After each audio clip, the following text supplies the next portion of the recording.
Hello hello hello happy असार महिना किनकि असारमा चाहिँ होइन हामी धेरै नै किसान गर्ने खेती किसान गर्नेलाई चाहिँ धेरै नै एकदमै खुसियाली खुसीको महिना उमङ्गको महिना जोसको महिना है। हामी सानो चिज रोपेर धेरै फलाउने विश्वास भरोसा र आशासँगै ईश्वरलाई साक्षी राखेर धरतीमा धेरै चिज रोप्छौँ।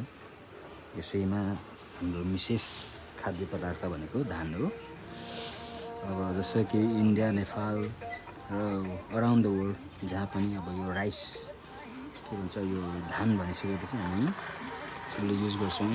आज चाहिँ हामीले असार 18 गते चाहिँ हाम्रो मैजाहरू गर्दैछौँ। धेरै दिनदेखि हामी कोसिस गर्दा कहिले ट्र्याक्टर नपाउने, कहिले के हुने, कहिले पानी नपर्ने होइन, यस्तो विविध समस्याका बावजुद पनि हामीले के भन्ने धान रोपिसकेका छौँ। आज मेरो यता छरछिमेकी सबै दिदीबहिनीहरू दाजुभाइहरू र हामीले सहयोग गर्नुहुने छरछिमेकी सम्पूर्णमा मुरी धन्यवाद। उहाँहरूले धेरै नै सहयोग गर्नुभएको छ। आजको आफ्नो समयलाई आफ्नो कामलाई थाती राखेर हामीलाई सहयोग गर्नुभएको छ। हामीमा जसरी असार लागेर यसरी उमङ्ग जागिरहोस्, सबैमा यसरी नै उमङ्ग जागिरहोस्।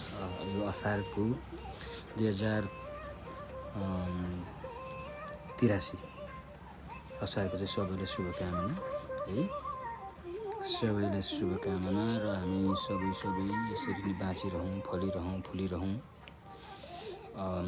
र मेरो सम्पूर्ण यो युट्युब हेर्नुहुने मेरो मित्रहरूलाई पनि तपाईँहरूको पनि यो सालको असारको हार्दिक मङ्गलमय शुभकामना। Thank you.